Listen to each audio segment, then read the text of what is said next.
Things are right. Stand right here. All right. Stan, Wayne Viner.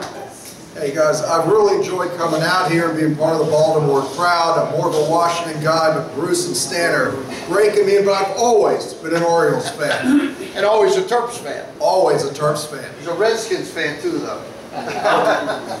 Thank you for that jam. Thank you. I'd like to introduce Michelle Milkovich from the University of Maryland. She's with the Terrapin Club. She's going to come up and talk about the changes to the Terp Club and a little bit of Big Ten stuff. Michelle, welcome to the stage. Grab the microphone. Walk right into it. Thank you, everyone. Thanks for having me. Thanks, Wayne. And we start practice August the 4th. So we'll have 105. We have our roster set for training camp. We get 105 that can come to camp. We had, at the end of the spring semester, we had every one of our players, returning players, was eligible. So we didn't have to get anybody eligible in the summertime from an academic standpoint, which was really good. And I'll tell you, this has probably been, you know, I know it's July 10th and we still have about 3 more weeks to go, but it's probably been one of the most enjoyable summers that we've been able to have because of what our kids have done. They've really just taken it upon themselves to make sure that they're doing the things necessary in order to prepare, you know, for the season. We haven't had really any issues. It's a team that's holding themselves accountable and holding each other accountable. Had a chance yesterday to see the morning group because we have 3 groups. And you know, when you talk about the summer, you know, one of the things that you want to do is make it enjoyable for the kids while they're here, and also to take advantage of the opportunities that this state and this area, you know, has for them. So we have 3 different groups that work out during the summer. One goes from 10 to 12, 2:30 to 4:30, and then 6 to 8. And that's because some guys take class in the morning, some guys take class in the afternoon. We have probably about 10 guys that are doing internships, some with Under Armour, U.S. Marshals, financial institutions. So we have to have all those different times for guys to fit their schedules. Our freshmen came in June, at the end of June. We'll have them for 6 weeks, where they take 2 classes, get 6 hours. They look good. As a matter of fact, our upperclassmen today, some of them are taking finals, and then tomorrow's the last day of the first summer session. Then they'll take classes for the next 3 weeks, you know, as well. But you know, when you look at it, you know, I feel good heading into the Big Ten because we have a lot of experience coming back. We have depth coming back. If you start on offense, I don't know if you know, it would be hard for me to believe that somebody has more talent at the wide receiver position than what we have. I mean, we have great competition there, and Stephon Diggs, I know everybody's got to ask me, how's he doing? How's Dion Long doing? They're doing great.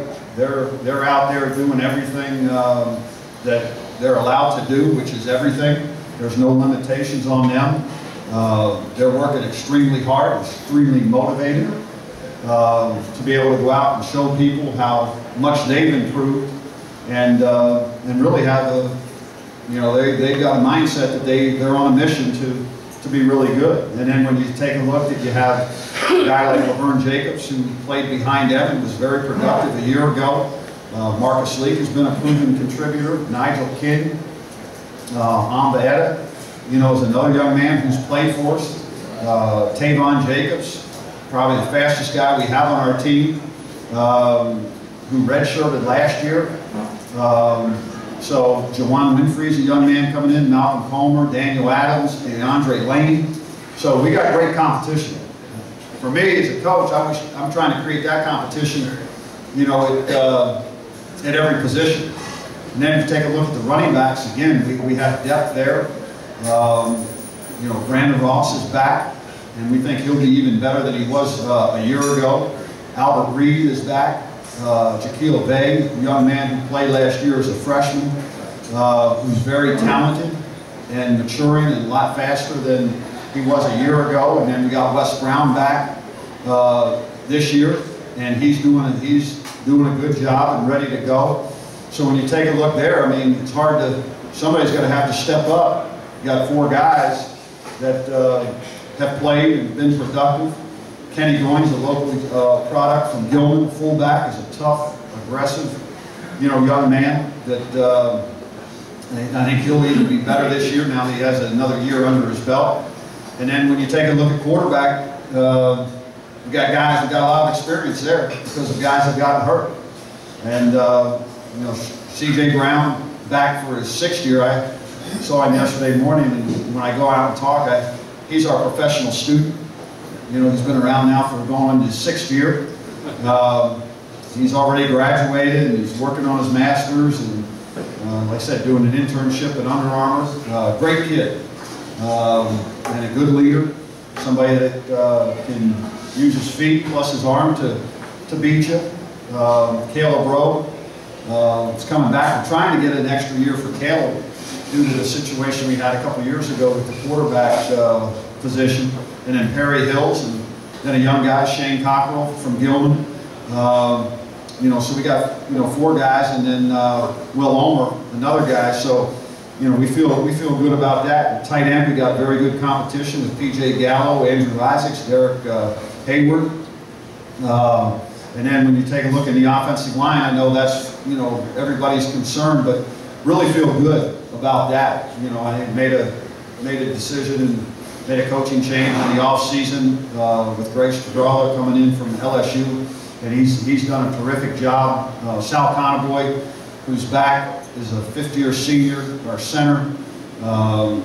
We expect a big year out of him. Andrew Zeller at right guard, feel good about him. Both the tackles are back from a year ago, Ryan Doyle and Michael Dunn. I think Michael Dunn's probably made the biggest improvement of anybody. And then Elvin Mulrooney and Silvano Altamirano at the left guard. We'll see how that plays out. And then we got some young guys. The young guys that we're bringing in from the freshman class. Derwin Gray's been with us since January, but he couldn't play in the spring because of shoulder injury. But Damian Prince, Sean Christie, Brendan Moore, really like those guys. I'd like to be able to redshirt those guys if we can. It's very difficult for a freshman to come in and play on the offensive line.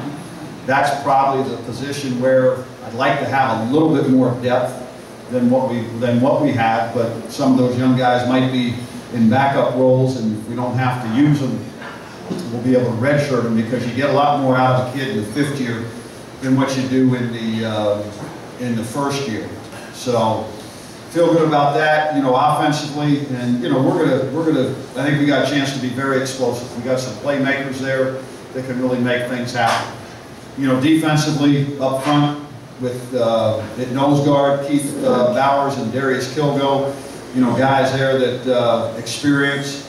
Quentin Jefferson and Andre Monroe, 2 starters are back, so you got 4 guys that have experienced and played well. Roman Bragalio, a McDonough young man, is good at playing time. Malik Jones, a young man from Dunbar, has really grown up, really started to grow into his body. And I think he's going to be a really good player as he continues to develop. We ended up picking up, it's interesting, we don't have the waiver wire in college football like they do in the NFL and everything. So you always, you're always trying to improve your team any way that you can. And we were fortunate in Maryland. We have a young man that was an outstanding wrestler, Spencer Myers, who was from Selinsgrove, Pennsylvania. He's been an All-American wrestler. Was a high school defensive player of the year, his senior year in high school. And he's had this itch to play football. And since he came to Maryland on a wrestling scholarship, and he came and approached us and asked if we had if there would be an opportunity. And we really didn't have an opportunity until this past year because of the number of scholarships that you have, because even though he's on a wrestling scholarship, if he comes over and plays football, it counts against football. And so we had that opportunity. So he's going to be with us, and I think he's a young man that will be able to help us with some depth. And you know, he's a competitor. He's 285 pounds. Wrestlers are really good with leverage and learning how to use your hands, and those are the things that you look for in defensive linemen. Solid core linebackers coming back with Matt Robinson at the outside, Cole Ferrand, LA, Goree inside, and then Yannick Kudrow-Virgil, a Towson product, playing at the wheel, backed up by Yannick Mugakwe, who I think will be better this year. He's more mature, he's more developed physically. And then again, we've got to bring some of the young guys along who have talent, who were redshirted last year. Jermaine Carter, Jalen Brooks, those guys. Alex Twine is on the outside, Savon Walker. So, you know, feel good about that. And then the secondary, I like the depth that we have just initially, but we don't, in terms of our starters, I mean, all 4 safeties are back. Anthony Nixon, and Sean Davis, and then A.J. Hendy and Zach Dansell, they're backups. And then at corner with Will Likely and Alvin Hill and Jeremiah Johnson, Jarrett Ross, all those guys, you know, played last year, and we got to keep them healthy because we got some younger kids coming in there who I think, you know, they're probably going to need to be redshirted. So again, I think we've got some depth, we got the talent. And then kicking, we got Brad Craddock, who's an Australian, who's I think will have a very good year. He had a good year last year. And then we just got to get Nate Renfro a little bit more consistent. And then in the return game, you know, I think we got some special people in the return game that can really make a difference. So, you know, our schedule is as easy as can be. You know, there's no tough teams on it.